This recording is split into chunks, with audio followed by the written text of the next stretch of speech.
Okay, I don't see any changes to the agenda. Mr. Chair, I make a motion we approve the agenda as presented. Have a motion, all in favor say aye. Aye, passes unanimously. Chantel. Chantel Ulu with Indigent Services. The first case that I have for you today is case number 2022-0032. It does appear that this applicant meets all Idaho Code criteria to be eligible for assistance through the indigent program. This case was submitted to Idaho Medical Review, which states that all the applied for services are considered medically necessary as defined in statute. The total estimated charges are $247,000. The applicant is unable to make the 5-year payment and does not have any other resources available to meet the request, and has committed to a $50 a month repayment plan upon approval of this application. The next case that I have for you is case number 2022-0033. It does appear that this applicant meets all Idaho Code criteria to be eligible for assistance through the indigent program. This case was submitted to Idaho Medical Review, which states that all of the applied for services are considered medically necessary as defined in statute. Total estimated charges are $125,000. The applicant is unable to make the 5-year payment, has no other resources available to meet the request. Applicant has agreed to a $50 a month repayment plan upon approval of this application. The next case that I have for you is case number 2022-0038. The application is for cremation expenses through Manning Relief Funeral Home in the amount of $1,200. The applicant is a 66-year-old male applying for cremation expenses for his 59-year-old ex-wife. She was not a veteran, and both are considered a Bannock County resident. With the information that was provided, it does appear that the deceased doesn't meet criteria to be eligible for assistance. Bannock County is the last resource, and the applicant has committed to a $25 a month repayment plan upon approval of this application. The next case that I have for you is case number 2022-0039. This application was submitted for cremation expenses through Cornelison Funeral Home in the amount of $1,200. The application was submitted by the funeral home, and all the information that we obtained was through the state's website. Deceased is a 62-year-old female, lived by herself, was not a resident, was not a veteran, and is a Bannock County resident. The information that we obtained, the deceased does meet criteria to be eligible for assistance. Bannock County does appear to be the last resource for this request, and there is no responsible party available for repayment of this request at this time. And the last case that I have for you for approval is case number 2022-0040. Application submitted for cremation expenses through Hawker Funeral Home in the amount of $1,200. The applicant is a 50-year-old female applying for cremation expenses for her 58-year-old spouse. He was not a veteran. Both are considered Bannock County residents. With the information that was obtained, it does appear that the applicant and the deceased meet criteria to be eligible for assistance. Bannock County is the last resource, and the applicant has committed to a $25 a month repayment plan upon approval of this application. Mr. Chairman, I move that we approve case numbers 2022-0032, 0033, 0038, 0039, and 0040. We have a motion, all in favor say aye. Aye. Passes unanimously. And the last case that I have for you is case number 2022-0034. A recommendation of a denial of this application pursuant to Idaho Code 31-3505A2. Failure to cooperate with the investigation process and provide the necessary documentation. The scheduled interview was not attended, and Bannock County is unable to establish jurisdiction in this case at this time. Mr. Chair, I make a motion on 202-20034 that we deny the case as presented. We have a motion, all in favor say aye. Aye. Aye. Passes unanimously. Last week you took the big long one, so I figured I'd do the big long one today. I appreciate that. Thank you.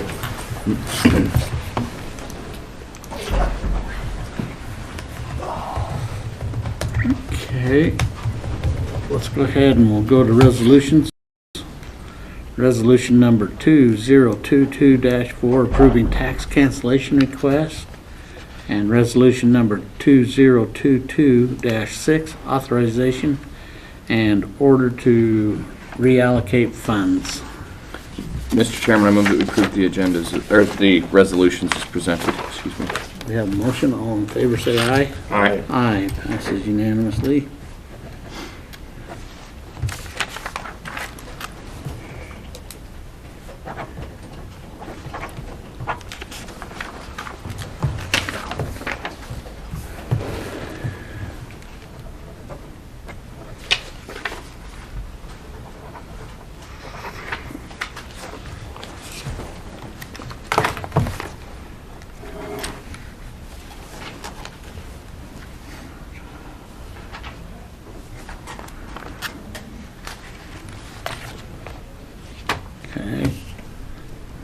Next, we'll go ahead and go to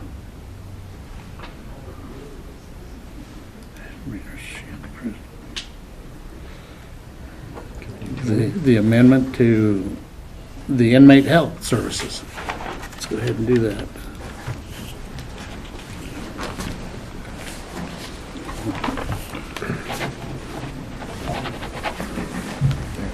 Hello. Hello.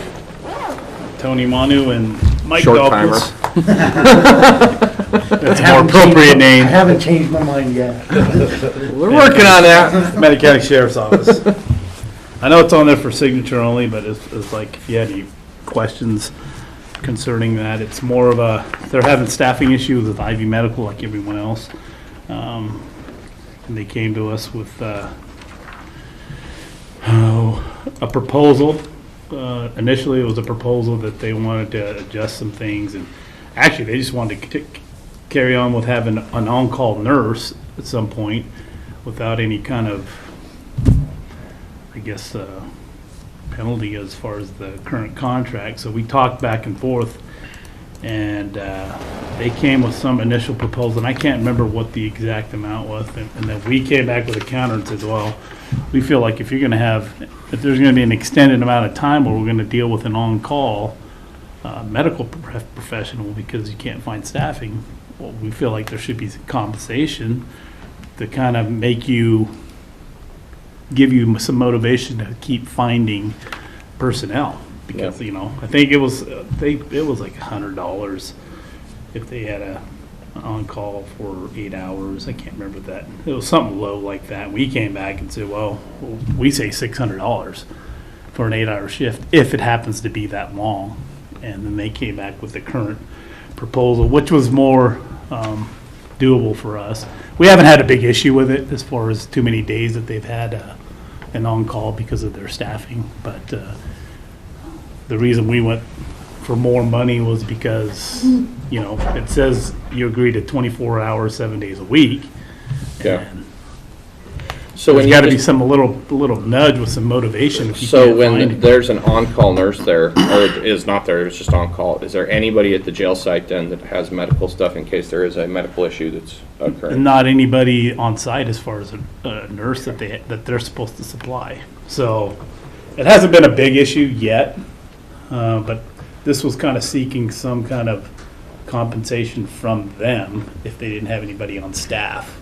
Do you guys have like a first line medical provider? Any kind of, so like in my neck of the woods, we have what's called a combat lifesaver. We actually nickname them combat life takers, but it's guys that can start defib machines. I mean, get everything started into that phase.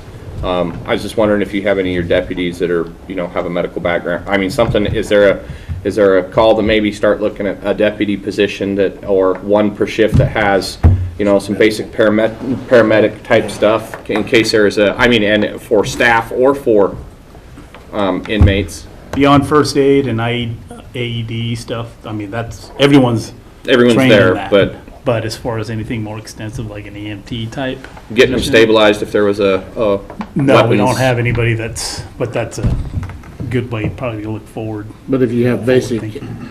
first aid and Correct, which know how we to do. use the defib, You guys got tourniquets and stuff That's like that in case you. Every deputy's trained in AED, basic first aid, CPR, tourniquets. Okay. So all that's in place as far as just your everyday deputy. So- Something long enough to get the ambulance there is what I'm. Right. That's kind of what I just Correct. wanted to make And sure. that was the bottom line. It's like, Okay. guys, if there's any issues, You're calling 911. you call 911 or you call the ambulance, which is what we used to do. It's down the So- down the hallway, so it shouldn't But take. this kind of pushes them towards moving. Okay. And keep finding staff Okay. instead of just Yeah. saying, oh, we can afford $10. Here, we can give you $10. I'll tell you, when I first read this, when I read that, the contractor shall make a good faith effort. Good faith, what does that mean? And then you define it a little better down Right. the next few paragraphs, but Is that $43.75 what they pay their staff members? Is that? It's how'd about you get that number? $43 an hour. So it's about average is what they came back at, which is what we were seeking. Okay. Yeah. Because they came back with some ridiculous amount. And so, Yeah. Trammell's reviewed everything. He actually reviewed all So of for this. tracking, how do you track this? Do you just, That's the question right now. That's what we're gonna talk with. I know Teresa's gonna get hold of you and figure out the best way to track this. But they do make us aware when there's gonna be somebody on call. So, In court today. as far as knowing when somebody's on call, they keep us informed. So, Mr. Chairman, I move that we approve the amendment to the inmate health services agreement as presented. Got a motion, all in favor, say aye. Aye. Think that that'll agree. okay, Keep going on and we're going. doing what you're doing. I saw the, director of prisons for the state of Idaho, Josh? yeah, announced in judiciary, our proposed facility that they may or may not approve still. So it'll be interesting, Yeah. but hopefully we have everybody employed by then. We're not having to compete with it. Here's hoping. have you talked to them about the stipends and stuff? Are they aware that Yes, that's we coming? met with every single jail employee. They're happy. I mean, it's, That'll help anyway? we've got, oh yeah, we've got nothing but real positive feedback from that, and they appreciate everyone's effort, especially you guys approving that, and we made it a point that they knew that this was kind of a collaborative effort by everyone in this room, and Was. Did when they had time. you tell them to take inventory and make sure everybody's got good stuff, which I'm sure they do? Oh, yeah. So, no, we're, in fact, we just, well, we forced someone in yesterday, we got someone again next week, so Good, we're starting to get there, good. Well, slowly. But- we'll get there. Well, thank you. All right. Cool, thank you, gentlemen. See you guys. Mayor Blatt, welcome. Are you sure that's Mayor Blad? That's the only way I've seen him for a long time. I know. That man. Well, I was just saying, it's 10 after. Are you sure that's Mayor Blad? Yeah.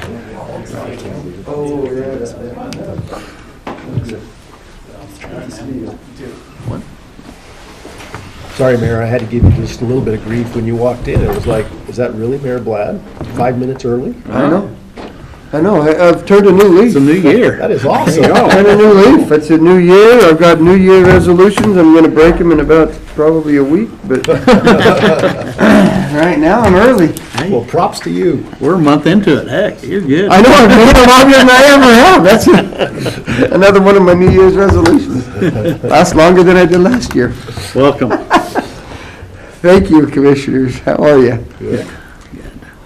Good. So, Mr. Chairman, you want me to just kick it off? Or? If you would, please, just, Okay, I've got a few things that I think that would be interesting to visit about. Probably more interesting for me than you, but we'll see where it goes.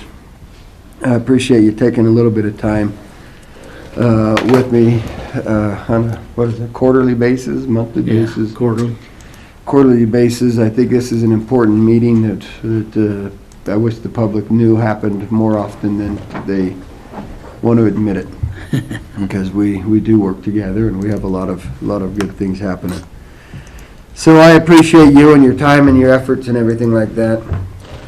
A couple things that that might be of interest to you. I'll just start with a couple self-serving ones. I've got the Mayoral Scholarship that we're putting out. If you know any students, graduating seniors in the Pocatello-Chubbuck School District that are right on the bubble. I kind of look for the students that are kind of a C average kid. My kids would not qualify for this scholarship because they were going to go to school anyway, if they ended up with a scholarship or not.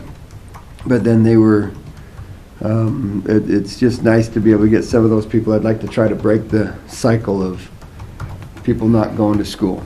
And those kids that are the D+, the D, the C student, kind of about where Commissioner much Tubby is and I were in high school. How much is that scholarship?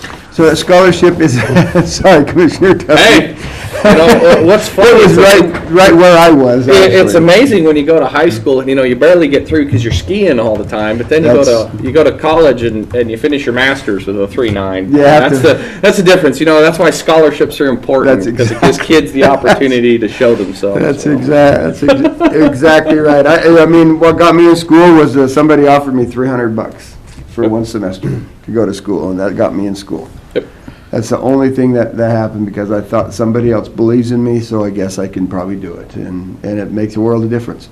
So the scholarship it's a 2-year scholarship. It's $500 a semester, and we talked about if we should just do one large scholarship or if we should do a number of smaller scholarships. And according to President Satterley, he said if you have somebody there for a 1-year full-ride scholarship, you get them in a school for 1 year, and then they're kind of out. But if you keep them for 2 years, you can have them for 4. Yeah. And so we've extended this out to be a 2-year scholarship, $500 a semester. We've asked them to go to Idaho State University. We think keep our money local. And we've got local businesses that have donated to it, and so we think that's the way to do it. So we've been able to give 5 scholarships a year for the last couple years. So we've given 10. This is our 3rd year doing it, and so it'll be exciting to see what we come up with. But literally, we look for low income, we look for at C student, and we look for have an emphasis also on first generation school goers. So Dave Letterman used to give out a scholarship very similar to this. He called it the average man scholarship. So what you're not the straight A student. You're not you just work to get through, and probably had 2 jobs at the same time while you were going to high school. So yeah, that's good. Yep. So it's a fun scholarship. We're starting that. We need the applications in by the end of February. And so if you know anybody, that would be great to have you push some of those things. A couple other things that we're dealing with. We're prepping for our budget in Pocatello. We're starting to prep for that. Problem is we don't have a CFO. And that's going to be interesting to see. We had it out for, since last June. We have seen about 4 applications, none of which would qualify for a CFO position or even an accounting position for that matter. And so it's going to be interesting. We're in an interesting time. We've hired a headhunting group who I just had a discussion with yesterday that said we can't find anybody. They've had a couple inquiries. They've looked all over the country, similar sized cities. They cannot find anybody that will come and work for the city of Pocatello and the council that we have. They get some interest, and then they do some research. Do a little bit of research, and they say, yeah, we won't go there. And so we've got some great challenges that we get to deal with right now. The city with our CFO. We're looking at an interim CFO or an interim budget manager so that we can at least do a budget, and we'll go from there. I want to thank Christy, though, because she has been a ton of help, and every time we call, she makes more and more offers to come and help and walk us through processes, and so. No, you can't have her. You've got a really good one there, and don't think I'm not working on that. We're kind of getting convinced. She thinks we might be difficult, but just not that. Only I got a another ton of year. pens you'd have to have. another year or 2 anyway, and then we'll have a whole different story. And so, Yep. my suggestion would be pay her well. We're finding out that what we're paying is way, way, way too little. And so that's a concern that we have. We also have a fire chief search going on. That's amazing. It's our fire chief. We had 40-plus applications. It was tough to narrow it down. We narrowed it down to 6. We've got it narrowed down to 3. One of the three I don't think we can afford, and so I think he's dropping out, but we'll see. We'll see what happens with that and go from there. It's just, when you keep your budgets tight in the taxes and stuff, it's tough to pay somebody $150,000 to $200,000 a year to do these things. And so, I'm not saying people aren't worth it. I'm just saying we just have a hard time paying it. If we were to do what it was explained to us the other day with the headhunter group, we couldn't afford it because we couldn't keep our taxes under the cap. Because you can't pay one without paying the others, or you get to pay the claims that will be filed against you by all of the others, and rightfully so. So we've got some issues that we're dealing with, and those are them. A couple things I think would be important for the county to consider. Well, one thing is we just heard you talking about the ambulance and calling ambulance. I don't know exactly. I walked into the end of that meeting, and so I think it was about some other facilities or something. Doesn't really matter for this discussion. The jail. For the jail. Yeah. We have our ambulance, our fire department responded to more calls last year than they had ever responded to before. Yeah. So we've got more and more calls. I just talked to a couple of our ambulance drivers today this morning. I had to swing by a tire store, and they were trying to get some things fixed and figured out on the ambulance there, and said, "How's it going?" And they said, "We're just getting our butt kicked. We're just getting killed out there. People are calling for everything and anything, and we've got to find a way to stop that." I think COVID has got people scared. They get a cough and they call an ambulance. They stub a toe, they call an ambulance. And they just can't keep running and running and running and running and running. We're going to have to employ more ambulance people and buy more ambulances, or we're going to have to do something. But I have after this sometime, I got something that I'm working on. I want to run by you that would probably lead to helping reduce that and would probably help everybody. So in 2017, we had the second largest call volume that we had seen, and we worked really hard with the problem then were the assisted living centers. They would call if somebody would fall and they didn't have a nurse on, and Yep. they would use us to be that nurse to pick them up and stuff like that. So we had meetings with them. They all kind of got on board, reduced the calls tremendously the next couple of years, and then and now we're just right back up there and surpassed that number. And it's not just those facilities. Some of those facilities are taking advantage of it again, and so I've told them they need to start charging those facilities, $400 or $500 every time we respond to pick somebody up because they don't have a nurse on staff. And hopefully that'll start getting some attention, so they'll start doing so. I don't know if we'll end up doing that or not, but it's just something we're going to have to watch for. We've got 80% of our calls are ambulance, and honestly, we've got a good mix with ambulance and fire and stuff, but it's 20% of the budget for 80% of the work, so we need to figure something else out there. A couple other things I wanted to just mention. We've had a few discussions about the Arpa Funds, and I think we've got some good solutions. One thing that we're good directions going forward, I think that we've been working with one commissioner, and I'm sure that in executive session, Commissioner Tovey can keep you up to speed on what we've discussed and stuff like that. And if not, I'm sure at the time is right that he will be. I know that we can't break open meeting laws and things like that, so we won't. But just want you to know we appreciate Commissioner Tovey and what he's doing there, and how he's trying to get the best bang for the buck. The county's got 17 million, the city of Pocatello's got 10, and seeing what we can do collaboratively to make something happen, and seeing what we can do individually also that will benefit both the entities. And so I think we're moving forward good there. I think we've got some good direction, and we'll just keep working. That's a great meeting that we have, and I think that's a really good thing, and so.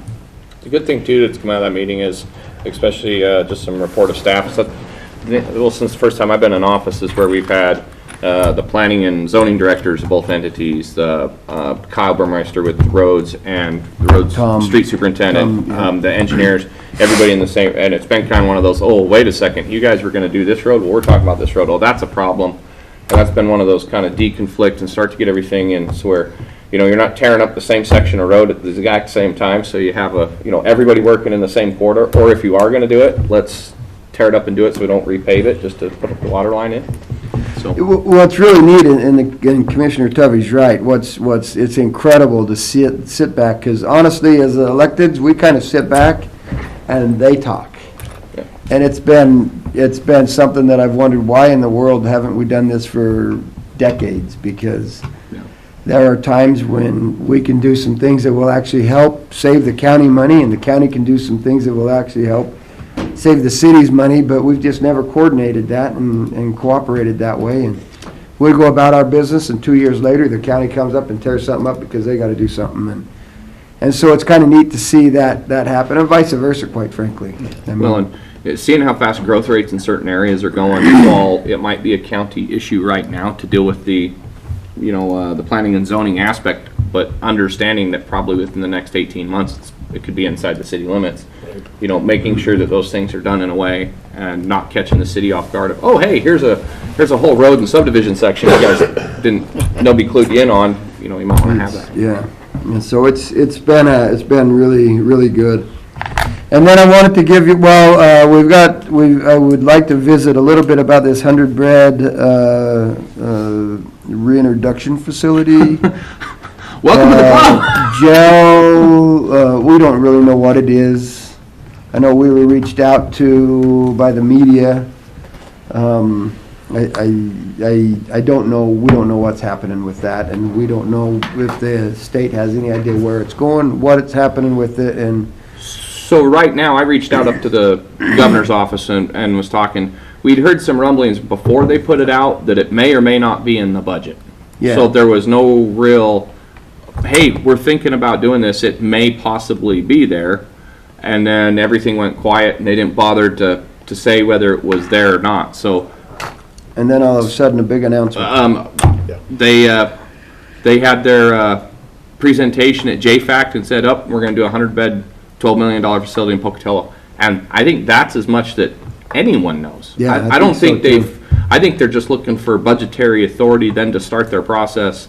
Apparently it's like the reintegration facility they have in Idaho Falls is what they're looking They at. mentioned that in that press release or whatever, but Yeah, that's their, and apparently they're already doing it here at the women's. They have an office for the So- men at the women's side, and they're already Yeah. doing it, but they're doing it out of the women's prison, which is not built to do that. yeah. And so, and all they're saying is yep, if we get approved in funds. So, when I talked to them last, they're just, so it's there, so you need to wait till JFAC makes up their, I was gonna say, I think JFAC needs to put the budget together before, but anyway, that's caused a little bit of angst, and we'll just have to watch that and follow up on that and see where that goes, and then I think it'd be appropriate for us, if they haven't picked a location, which they said they haven't, yeah, to have a discussion of where's the right location for this. yeah. Oh, and, is it Pocatello? Is it somewhere else? Is it, just, we need to probably figure out where the right location is. To me, it would make some sense to put it up by the prison. Mm-hmm. But there again, I don't know. That's what I thought myself. Yeah, I mean, and that's the whole thing too, is this understanding if it's a reintroduction facility, it's gonna be a very low security, you're not going there if you're, I mean, these are people that are getting ready to get out of, prison, that have done their sentence, they're going, and then they're trying to get these people, back into whatever profession or trade or whatever they were working towards or were in, help them find job placement, because that's the best way to keep them out of the jail system. Absolutely. And that's one thing they found. I was talking to some of the people I was talking to, because I was concerned of, hey, what are we doing here? And they said, no, these are usually a lot of them. When they put these in, your recidivism rate in your community usually drops quite significantly. Yeah. And so, and that's great because the first time that somebody's gets in trouble again, they just don't go back to the state. They have to go back through our court system and our prosecutors and our jail, and we can't have that. Yeah. So, Nope, Yeah. that's absolutely true, so. I mean, it's not a bad thing, it would just be nice if they would work with the local entities to see, you know, Yeah. at least so that we were prepared for the news media to call and say, hey, it's coming here, what's your statement? yep. Because it's never good to say, I have no idea. Thanks for informing me. We will That's right, wait. that's exactly We right. will wait for JFAC. That's right. You know, the state hasn't approved this. This is a proposal. Exactly. You know? So, anyway, so there's that, and then I wanted to just run down a couple economic development things for you to at least have in the back of your mind. Morton Building out at the airport is planning on moving forward. That's gonna be that's a good win for us. That's a good, solid company. And so we'll see how that works. We've had some, I'm not good at sugarcoating things, and so I'm just gonna throw it out how it is. Frigitech hasn't been a great partner for us. And they've asked for a extension on their lease. We've told them we need a few things in order for the city to give them that extension. Those few things are not easy to get, but when you have a company or a relationship like we've had with them, then it doesn't make any sense for us to just give them what they just say, hey, yeah, here, we'll just give you an extension on this lease. So we've asked them for a $5 million bond or $5 million cash deposit in an account that we can access and only we can access, so that if they do walk away from it, we can either remove it, we can complete the project, we can do something, but we've told them we need that in order for us to extend the lease. We've told them they need to pay the contractor in full and get him, that company squared up and paid in full, so that there's no, nothing hanging out there. They need to pay the other contractors in full up to what they've done.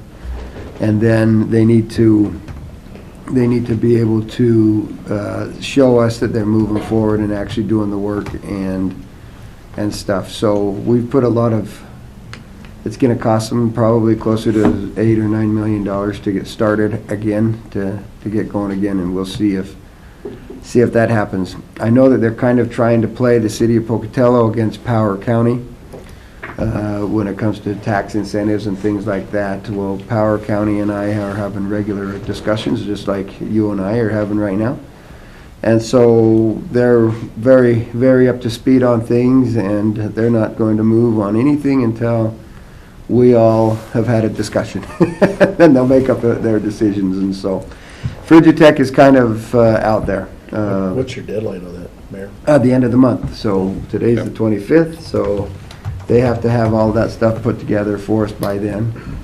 I understand that Mia Kate had a phone call yesterday from Ken Brown that was less than professional, it sounds like, and so I don't know if they're gonna be able to make those, and I don't know if anything's gonna happen there. I don't anticipate it happening, honestly. I don't anticipate it, but the good thing is we've got some infrastructure in. We've got water and sewer lines in. We've got a road to that site that we didn't have before.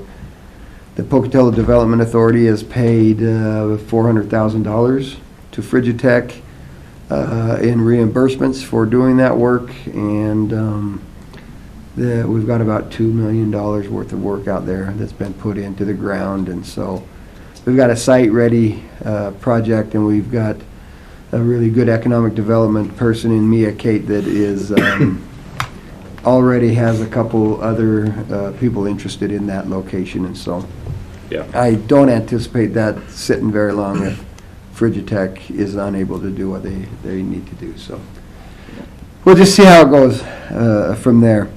The Northgate area is growing and is going to keep growing. We have changed a few of our city ordinances on building size and heights and things like that, so that the buildings that they've wanted to put in there can start being built. And so I anticipate this summer we'll see a couple hotels and a couple shopping centers, and with some living quarters above those shopping centers to start being built, and And so it's pretty exciting, hopefully.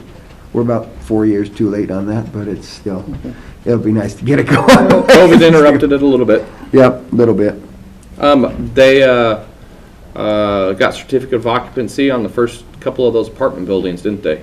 I heard that was, They have, yes. okay, so they're rolling, because I drove by and I saw people like living in there. I was like, wow. There is. People have moved in. I think they started about 3 weeks ago Cool. on a couple.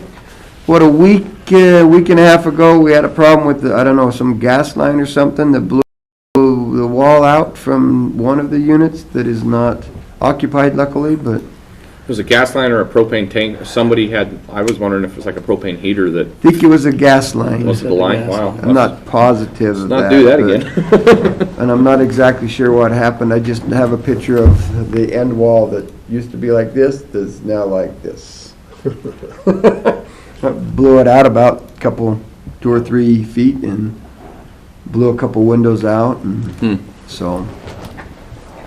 We just, now we've got a structural thing we gotta figure out on that one, which is, unfortunately, they're waiting for 700 tubs so they can finish the rest of them. And hopefully that unit didn't have the tubs in it. Do you know what their, I had somebody ask me, just curious on like the development side of that, is, I was under the impression that those had waiting lists on all of them. They do. And that it's not just a waiting list for a little bit, it's a, 2-year waiting list right now. Well, I don't know how big the waiting list is and how long it is. I know that time will be shortened if they can finish the units up faster. And to get those finished up faster, a lot of them are all but done, with the exception of bathtubs. Yeah. And the supply chain of bathtubs, they're having a tough time getting those to move some of those forward, and so. We've been waiting a month for dividers in our stalls, in Yeah. our bathrooms Yeah. here.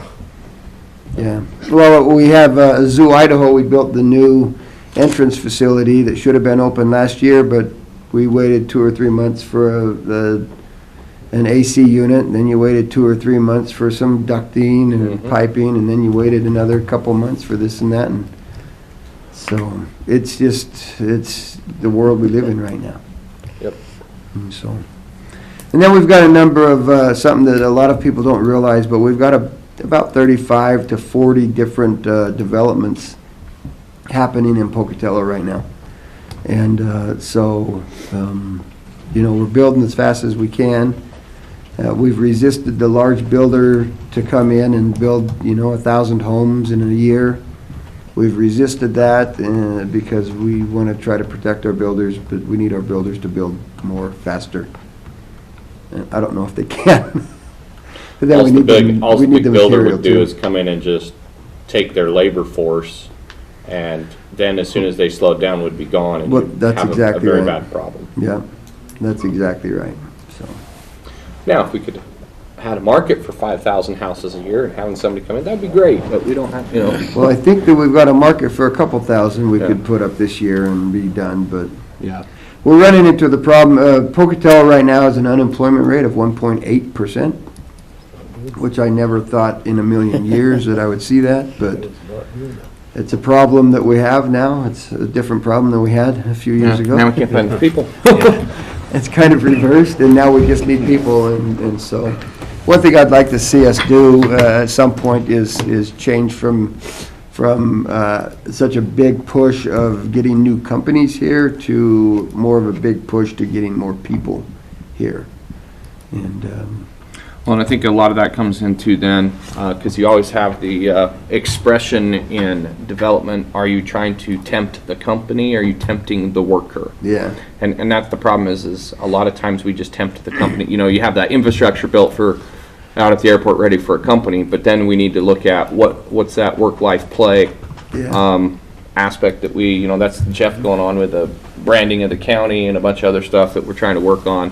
How do we get people then that can see the community and say, hey, I want to come here because I know that there's job opportunities and that's somewhere where I want to come. Well, there's employment opportunities, there's also entertainment, there's different opportunities than just employment. And I mean, we're looking the wellness complex this year, the amphitheater, the concert slate, I believe is going to be well over 20 concerts. Yeah. I mean, it's going to be this year. I talked to Scott yesterday, he says 29 are scheduled right now. Yeah. Wow, 29. Yep. So you're talking, That's awesome. you know, it's going to be, and between all the other stuff that goes on in this community, there's a lot of things that we do, and a lot of it is getting the marketing, the branding, and the understanding out to people that if you're bored here, I don't know what else to tell you. Well, if people are bored, it's because they want to be bored. Yeah. They've worked harder to be bored than not anymore. I see that Fort Hall just announced Brad Paisley was Yep. coming in June. Yep. So, So that's even more, you know. I did a PSA or an advertisement they're putting together for the Greenway Trail System with ITD working on the Flying Y. They're going to also build a Greenway Trail from Monte Vista, well, from Pocatello Creek up to the Wellness Center. Yeah, there's one of the landowners that we've been, where it's gonna terminate, we actually had that TAP grant, that we put that path all the way around, and it's looking that they're trying to terminate it, right at the start of that trailhead. That's where we are. That's Yep. exactly what we're doing, is trying to So- terminate it right there. And so that'll be nice to have that connected, and we'll continue to work headed south from the Monte Vista Trail, or that trail that starts it up Monte Vista and ends about Farm Bureau. Yep. We'll end up going south yet again, and hopefully be able to get over to Terry Street, which then connects the Highland Bench to Idaho State University, Yep. which connects the east side of the city clear to Edson Fichter, north and south, and we'll also connect it to Chubbuck as we go down, and when ITD does the Flying Y and they move Chubbuck Road underneath the freeway. When are they kicking that off? Somebody said it was, I think 2 years. yeah. I couldn't remember what they were, I think it is 2 years. Yeah, because they're doing a Flying Y and they're doing Income, like almost simultaneously. It's- Well, they're doing, yeah, All bridges. they've got the one side, I think they're starting on the southbound lane in through Income, and they're gonna tear all of those bridges out through Income. I think they've got 4 bridges that they're gonna remove, fix this year, and then next year do the northbound lanes on the others. And then they were following the Flying Y, because, Yeah. yeah, it was, they originally, I remember when, before Ed Belay retired, they'd originally done everything scheduled in one summer. And that was like, man, you're gonna Yeah, make that's- some really mad people if you have every single freeway torn up from There's here to no- McCammon. No question. No question. There's a And so lot of it's- traffic on that road now. Oh, boy. That's for sure, so. But anyway, it should be good. We should see a lot of really good things happening, you know, and then we'll start working on the west end, and I think we've got a fairly good plan to get us, at least on the south end of the city and the west side of the railroad tracks, a pretty good plan to get us into the city, and then we kind of run into city blocks, which creates a problem, but we'll figure that out when we get there. So, So, just one thing that I think Jeff's been working on, and me and Kate, and I'm sure the city has too, the airport, getting more flights. yep. That's, I mean, it's tough to have growth without an airport. So I'm glad you brought that up, Chairman. The airport and the flights into the airport are it's a major challenge. There's no rhyme nor reason to why and how the airlines are doing what they do. I think we're pretty lucky right now to have one flight, even though I think it's the wrong flight. We still have one flight into the city. The city of Boulder, was it Boulder? No, Grand Junction, Colorado, they had a fill rate for SkyWest, a fill rate, they had 4 flights in and out of there a day. Their fill rate was at 96%, I want to say. And they just made an announcement a couple weeks ago that they're removing all flights from there. So there's just no rhyme nor Well, reason. Twin Falls, they did the same, Twin Falls, they cut down to 1 flight a day too. Twin Falls, they cut down to 1 flight, the same time they cut Pocatello to Yeah. 1 flight, with the exception of Twin Falls had a Gatsby grant, I Yeah. think. And so they were guaranteed money, and so they kept 1 flight from there to Denver. until that money ran out. And as soon as that money ran out, that was, they were done. They discontinued that flight. And so they're having a problem with pilots. They're having a problem with the staff on the planes. They are having a problem with people at the airports being able to fill the, the ticket booths, and they're just having a problem right now across the board, and so. Well, I just bring it up that we want to work Yeah. as much with you. I mean, Yeah. anything that we can do, Well, I think Well, it's a I big think concern. I think it's important for people to know and understand that we are working it, and we're working it as a city, as a county, as, Well, it's a state issue. That's something that we've talked, I was talking to county commissioners from over in Twin Falls, and it's something that we're trying to see if, can we get some state assistance here? Because the transportation factor, and it just wasn't Twin Falls, there were some counties up north that had the same thing. They might have only had 2 flights a day coming in, but they at least were, I mean, they're full. Yeah. I mean, and they've cut all of them. And so all of a sudden now the entire state has lost transportation. And so that's something that, this is where the state also needs to step in and say, hey, you got a $1.9 billion surplus. Transportation is one of the key things that is a function of the state. That's It's like, come on, guys, let's. it's something that they should be considering, they should be looking at, and it's an argument is, well, Idaho Falls is growing flights, and everybody else is cutting flights, and so explain that, and that's easily explained. Federal government's paying for flights to be put into Idaho Falls. Yeah, the INL has a Yeah. budgetary line item, which they make sure that there's a guguaranteed business loop, and And they they- pay premium dollar, They pay premium dollar, and they pay premium dollar for 4 or 5 flights coming in and out of there. whether they're full or not. That's right. And so it makes a difference when you're a city and you're competing against the federal government. It's a difficult task. Yep. But you're right. We are working it. I think people need to understand that we continue to work it. When I look at the flights into and out of Pocatello, the flight out of Pocatello at 7 a.m. was always full. Every time I flew out of there, it seemed like it was overbooked, and in fact, there were a number of times I personally got bumped because it was overbooked. And so I had to go at a different flight, and so, I mean, it's not like the flight, if they would have picked the early morning flight and the late flight coming back in, it would have been great, and we would have had Be a lot better. a full flights both ways, but for some reason, I think pilots want to be home to sleep in their own bed at night, and that's why. We offered to pay for empty seats. We offered to pay for free storage. We offered to pay their fee at the gate for the gates. We offered to pay for the room and board of the pilots and the staff. I mean, we literally offered to pay for everything we could, and they just said no. It's not enough, and so.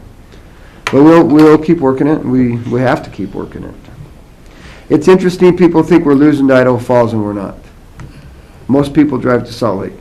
Yeah. Not Idaho Falls. We'll drive 2 hours south before we'll drive an hour north. Take that, Idaho Falls. What's that? Take that, Idaho Falls. That's exactly what Well, I and think all the they're time. I always they're think running that. into a big problem, because what's going to happen there fairly quickly is their runway cannot support the amount of aircraft. It's landlocked. They're having problems now already with noise. They can't bring in some of the big airplanes that really need to happen, and that's not occurring now. And so they're having problems, and they're going to run into their own, detriment of size. Well, if anybody's paying attention and stuff, I think it's worthy to say Idaho Falls is buying property up right now around their airport, but it's not to expand because they can't. No, it's They're landlocked. It's to prevent future growth so they can keep an airport there, not anything else. And so it's just an interesting situation we're in right now. We'll continue to work through it. So let's talk a little bit about the more. So the state, the governor's budget, we did work on a forensic pathologist program to keep the autopsies here. We're partnering with Idaho State University. The governor has included into their budget, it's $900,000 total. They're anticipating that would be needs for 3 years. On top of that, that's an ARPA fund discussion, because that's the big deal with us, is you're sending deputies, coroners, prosecutors. We could be sending 4 to 5 people, from whatever police department every time there's an autopsy. And this year we've had a lot of autopsies, and so that is a huge win with Idaho State willing to bring that in-house with the space and capacity. So if that gets through the governor's budget, then which everybody I've talked to, everybody's on board with it. Well, you consider it makes sense. You've got to have something over here. Yeah. You have people from Montpelier driving to Boise so that they can do this. You've got, it just pulls officers and. Well, I was talking to a commissioner from Teton County, and that's the problem, is you're driving and they're having to put people up overnight then. And, Absolutely. and you're losing, and just not the cost of driving and that, but you're talking about, you have 2 detectives from Pocatello that are going to be in a car for basically the entire day. So you lost 2 man working days out of the year. And if you're talking 20 or 30 autopsies in a year, you could lose a lot of manpower that could be used just to help free up other workload caseload. Well, the problem is there's not autopsies being done because of those things there. Yes. It's That's like right. we were at a training a month or so ago, and all of your drug-related deaths should be autopsied, and right now that is not occurring. It's not happening. Because, and so that's the whole thing too, is you're seeing it, and this is part of what's happened up in the Fremont County area with some very popular polarized issues up there. Autopsies aren't being done for either financial considerations or just inconvenience, and that should never be. Shouldn't have to make those yeah. decisions. Yeah, that's the one thing that we need to make sure that, if ever there's an autopsy to be done, that's one of the priorities the state's mandated, that we need to make sure that's taken care of. Well, knowing that they should be done for all drug-related things, we need more than one. Yeah. Oh, Honestly. yeah, this is going to be a good thing. And it's a great partnership Yep. with ISU Good. and with Portland, actually. Yep, and so there's a lot of people coming to play. The cities, if that pops up in the budget, I'll probably ask the cities to help lend support on that, because that helps everybody. Yeah. So, Oh, for sure. Then you want to talk a little bit about the training center? Yeah, we have a disaster response center that we're also partnering with ISU on, and we've had a couple productive meetings with that, and that looks like it's a go. We've received a first draft of the MOU with ISU. That'll be down in the old Armory building there on Second. Yeah. And as we've talked about, that'll be the second one of these in the nation. So it'll be Texas A&M and ISU. ISU, yeah. And so we'll be a big partner on that as well. And that should bring, what's the, 500 to 700 They did- large trainings in a year. they did 700 last year, and they're hoping in the next 3 to 5 years to have that over 2,500. Well, they've got 2 of them. They've got the one on Second Street, Yep. and they've got the one up off of The outdoor one, Road, yep. the out one that's also just incredible. And so, yeah. So we're they're looking to doing a move lot of our really good emergency things. response center down there, occupy a little bit of space on the top. That way their students can have access to that. We can have access to the classrooms. It'd be a really nice joint use facility that it's already been used a little bit just here locally. It's been very well received. Yeah. Well, one of the good things too, working with that, Wes Jones, our emergency manager, working with General Ritchie's office, they're really trying to help form more of these regional type areas to help and assist, because what it does is it allows a lot of the granting opportunities, funding, and it helps these guys to be able to go in and make sure that, hey, you got wildfire season coming up, or you have this going on, and it's not just it's not just that little tiny county, or even the big city, or us fighting it by ourselves. That's the pipeline back into the state, to where if there is something that kicks off where the state needs to be involved, if you have these regional direct arteries to the state, it's much cleaner than everybody trying to call at the same time to figure out what's going on. Yep. So. And so like the forensic pathologist, we'll use some Arpa funds on that to help get that kicked off and get that going. But Good. Yeah.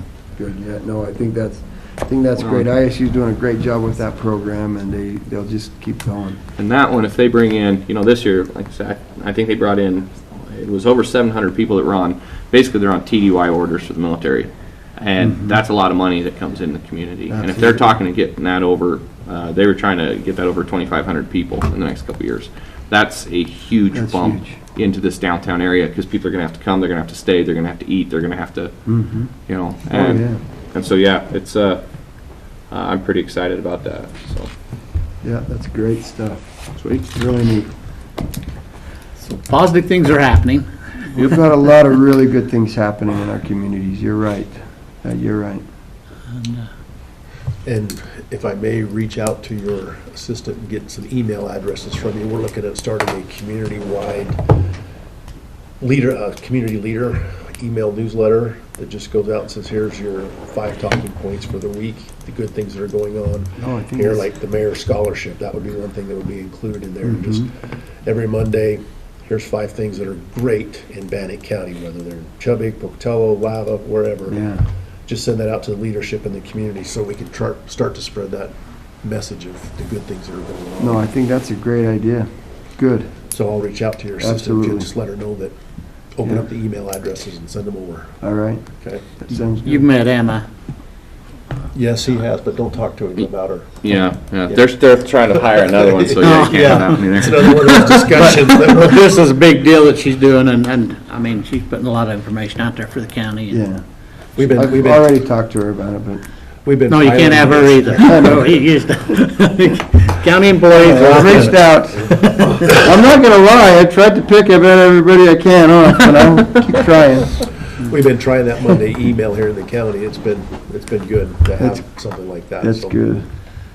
That's really good. I wonder if the paper would do anything with it. I think they will. I think it's, I talked to Ian Fennell about it. It'd make it more than one page. Yeah. Maybe.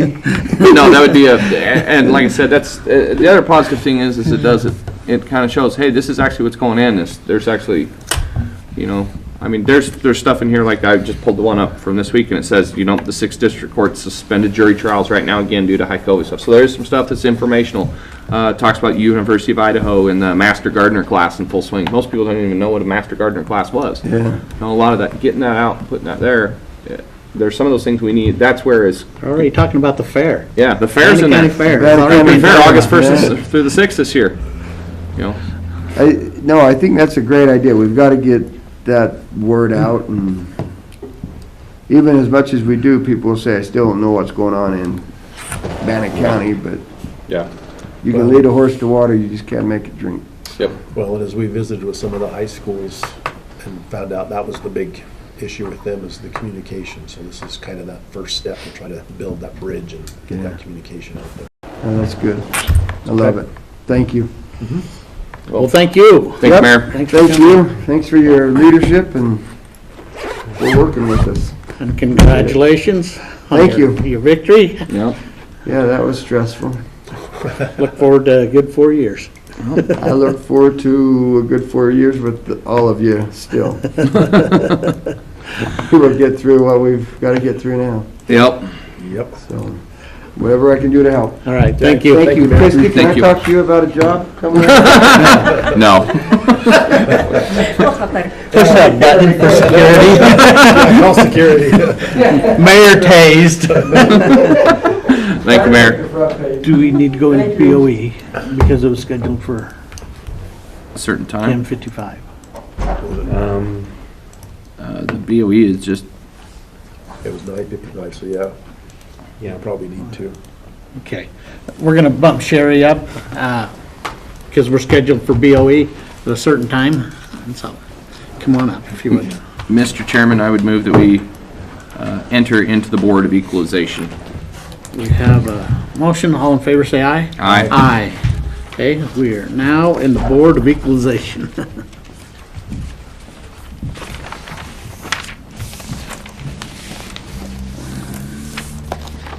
Any concerns or questions? Comments? No, out of the ones that are going to need adjustment, these are the ones that needed to come to BOE, and they had not received the homeowner's exemption, and we are able to absorb all of these funds from the occupancy roll. And which is basically slush money. And this was a bookkeeping error, or This this was wasn't due because they to- hadn't applied.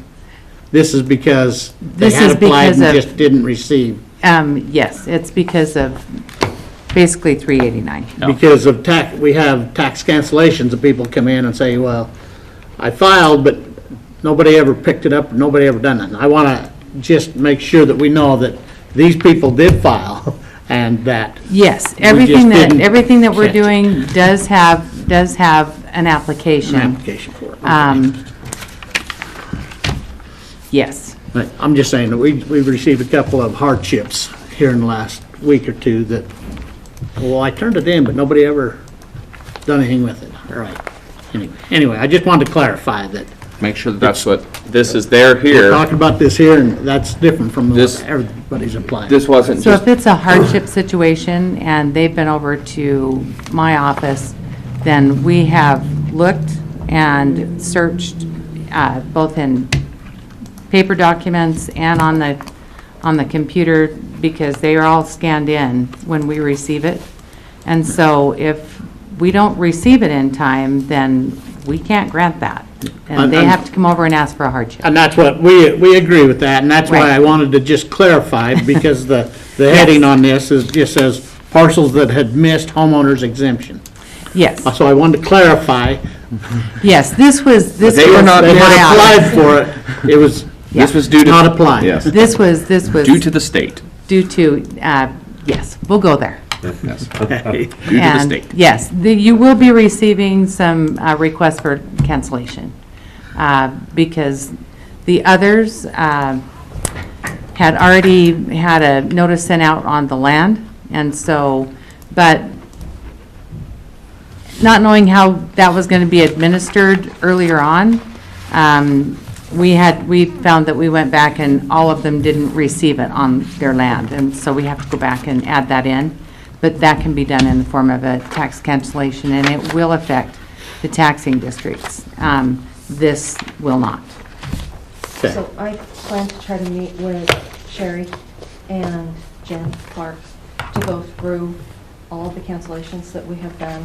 Anita's been putting them on a spreadsheet, and what we're going to do is we're going to track how much we have in cancellations versus how much we have in sub-roll above what we estimated, and occupancy roll, because those numbers are not included in the anticipated tax revenue. So basically, we're going to compare those and see if we're going to start having to deal with a shortfall of property tax dollars to taxing districts. Then we'll know when we need to start notifying the taxing districts. So as soon as we get that process ran through this way, then we'll come before the board just to keep you in the loop of knowing what's going on. Yep, very good. Thank you. Mr. Chairman, I move that we approve the request as presented. We have a motion, all in favor say aye. Aye. Aye. Passes unanimously. Thank you. Thank you. Mr. Chairman, I move that we reconvene as Board of County Commissioners. We have a motion, all in favor say aye. Aye. Passes unanimously. Ashley, All right.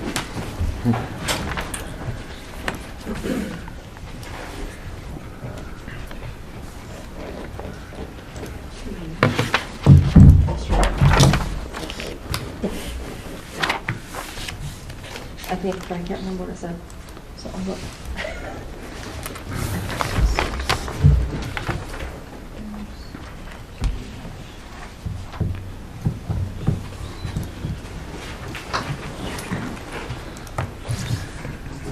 I have another, yeah, I have another copy too. No, I'm just- we can- Sure. I'm here just to follow up with some numbers.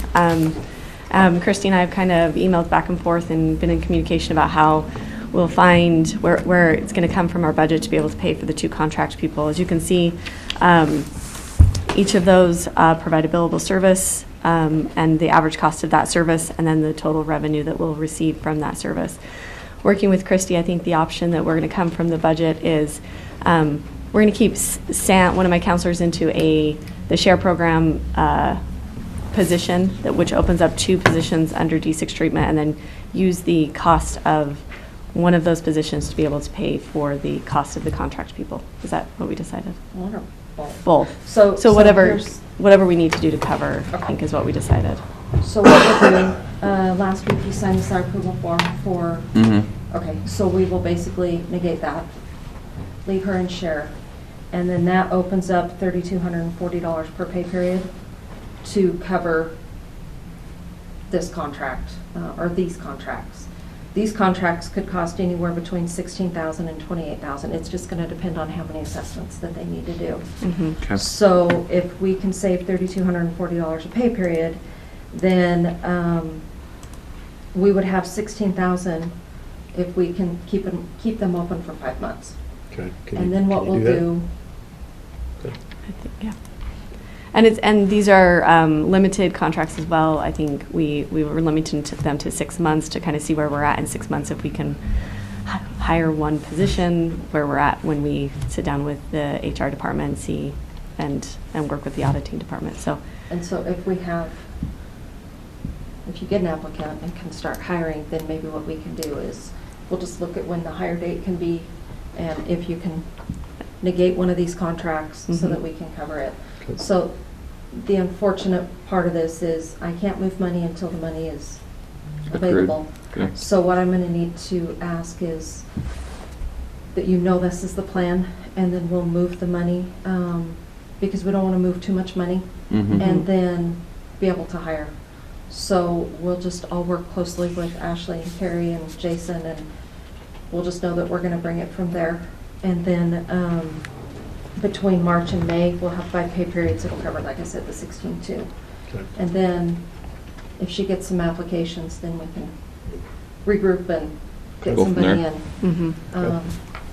And then that way we leave Share whole, and the person that is going to be on FMLA is going to be being paid anyways, so Okay. we can't use those dollars. correct. And this was the best option. Best option. So, two contractors is what your desire is. Correct. Starting in February 1st. Correct. So- Well, the assessor will start February 1st. I don't have, I want the option to be able to hire the other contract person. I don't have somebody right now. I've had people reach out and say that they would like to, but I didn't want to do or say anything until I came to the board, to the commissioners, and made sure that was approved. Okay. So one will start, and these are high numbers, so when I say 6 assessments a week, that's a high number. I don't know if that will happen. 15 hours is a high number. Usually it's less than that, so, but I'd rather be on the safe side. Okay. So we'll just work on when the Close bill together. comes in. We'll see Mhm. how much that is, and so, I mean, it could come in less. Could be less, could be more, yeah, okay. But you still want to hire employees, Correct. but If you could get them. If we can get them, that's our plan, and I'll work with Christy to make sure if we have anybody that applies, I would prefer a full-time person versus contract, but this is, again, a Band-Aid to get us through, at least through the period of our FMLA. but it's neither or. It's not, I'm hiring employees plus contractors. Right. Correct. Okay. Right. Because the money won't be there otherwise. Yeah, Correct. I'm just clarifying in And my the- own and- mind what and we're my con- talking about We here. want to specify that in the contract then. That's what I was just going to say. And the contract that I have right now, they're aware that it is a contracted short-term. That's why it's, So you do have an end date on that contract? yes. Okay. Yep, that was, I think, approved I think originally when I sent it to Brian, that we worked Okay. together for the first contract, that it was 6 months. Yeah. And if you were to find someone in the interim, let's say it's a 6-month contract, you were to find someone you wanted to hire them, we'd want something in the contract saying if we hire someone, Then then we'll this terminate. contract is terminated. Okay. I'm okay with moving forward with this, but I would say just have that contract, and you and Brian just make sure that language is in there, Okay. would be my, Yeah, I agree. Thank you for your help on that, Christie. Yeah, thank you, Christy. So, Mr. Chair, I make a motion that we approve the proposal for the gain assessment and counselor contracts for D6 pending final approval from legal with the term and the out clause if they hire someone else. Okay, we have a motion. All in favor, say aye. Aye. Aye. okay, Thank here we you go. so much. Get I'll this send them moving. to you today, Brian. Cool, thank you, Ashley. Thank you so Good job. much. Shanda. Thank you, Christy. Hopefully you can keep people, and as much as we love to see you, I hope we don't see you in a bit. There you go. Good job on that, Christie. Yes, thank you. But you cannot talk to Mayor Blatt. Yeah. We'll call security on you. You would have to have a really big bag of pens because. What's that? What's that? I don't know. All right. Good morning, Christian. Chandler Crystal, Purchasing and Economic Analyst. So I have 3 items before the board today. The first is that Dan Taylor had reviewed that contract addendum that we had sent him and has signed it, and that is back before the board for final approval and signature. Any questions? No. Mr. Chair, I make a motion that we approve and sign the contract as presented. We have a motion. All in favor, say aye. Aye. Aye. Passes unanimously.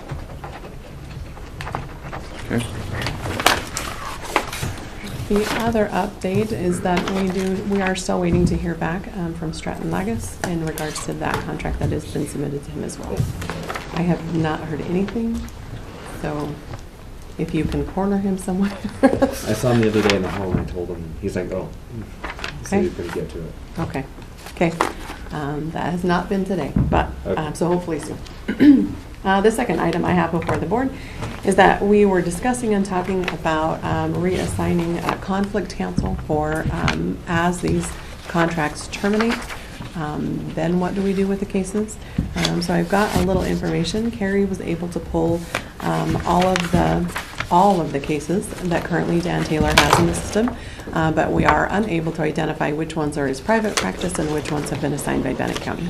So that list has been sent to Dan with that request to please identify all private cases, right, that we have nothing to do with, so then we can focus on those ones that are Bannock County assigned.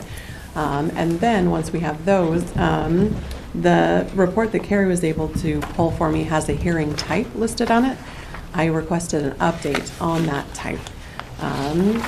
It's already been mentioned today, right, that the court system is now currently not doing jury trials again, and are uncertain when those might pick back up. So there are a couple different types. Carrie went over with me all probation violations will continue. There are change of plea that will continue, and child protection cases will continue as normal, but there are several of Dan's current caseload that are jury trials. So there's a couple different theories of thought, and we just needed the board to talk and discuss about how best to move forward. One of those theories is that the fact that we're not holding jury cases right now, that might be a good time to switch them over to John, that then he'll use the next time to get up and ready, so then when the court case is open, then he's spot on and ready to go and serve those. There's another school of thought that thinks that once the jury trials start back up again, that does add additional pressure to the individual to settle outside of a jury trial, and that some of those are settled outside of having to actually go to trial. So I am just seeking additional direction of where we want to go.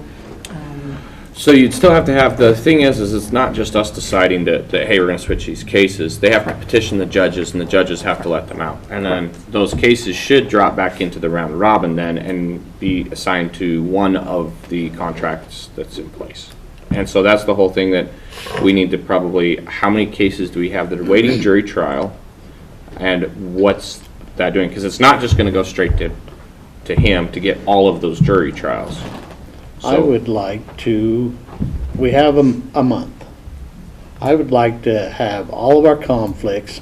I'd like the same information on all of our conflicts. Yes. How many cases do they have? Where are they at? You know, are we gonna give John, you know, 8 jury trials in 1 month? yeah, where are we gonna stick him? Where's the others at? I don't think we have the full picture, and we need to have that information so that we can, okay, John gets this many, it goes in the round robin with this many. Yeah. You know, I don't think we have the information that we need on the others to, How many jury trials did the other ones have? yeah. I And mean, then how that's- are they being affected by no trials? Right. Honestly, so that, I would like to talk with Carrie. Okay. Let's get that same information, come back to us. And like I said, we got a month. Yeah. John can start receiving cases right now, whatever, but And he is in the rotation and is currently receiving cases. Okay. Just not these backlog ones, but But I don't want to just, we've flooded the others that we've hired lately, and it's caused problem. We paid extra monies out and stuff like that, and we can't keep doing it. Yeah. We just got to figure out what's going on in the system and cure it. Yeah. True.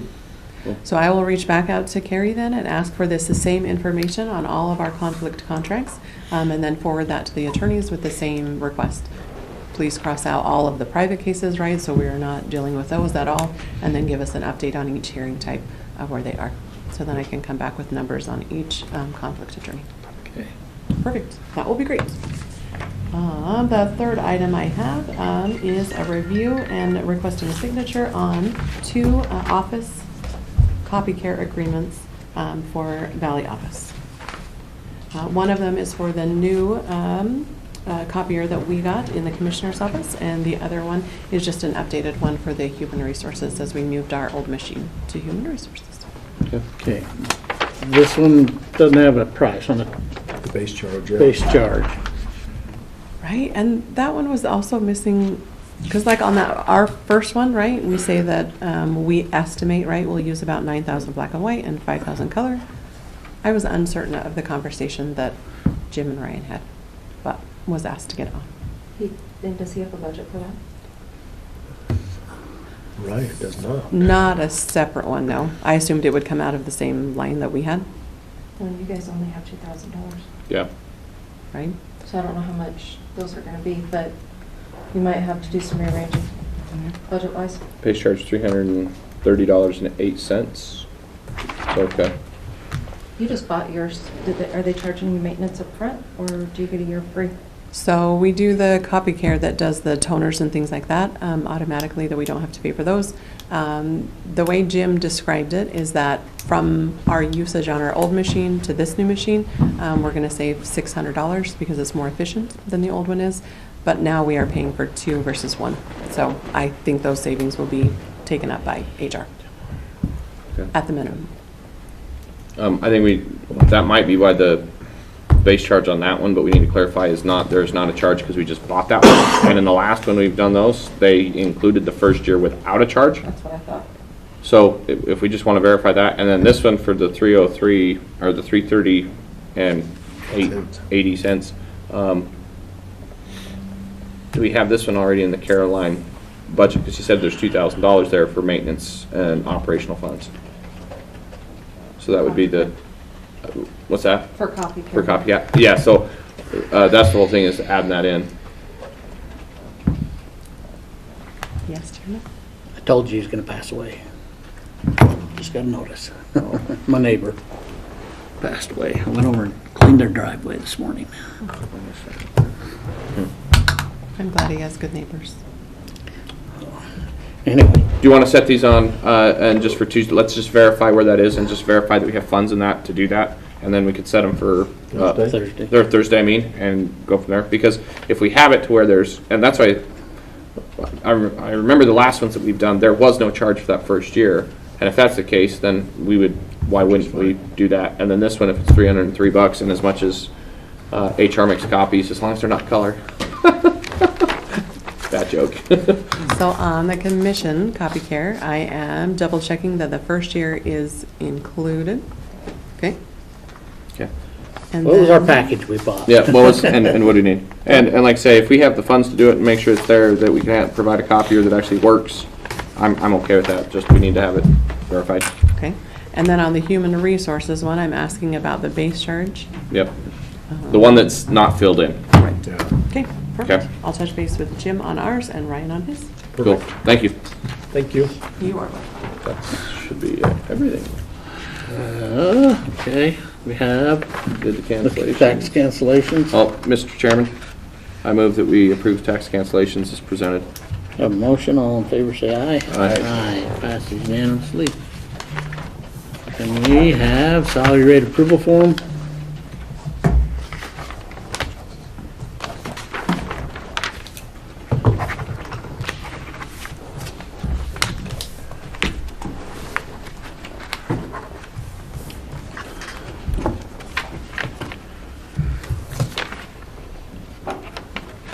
And also in the consent agenda, we have minutes for January 18th and the 20th. Mr. Chairman, I move that we approve salary approved form and minutes as presented. We have a motion, all in favor say aye. Aye. Aye, passes unanimously. And with that being said, we are adjourned.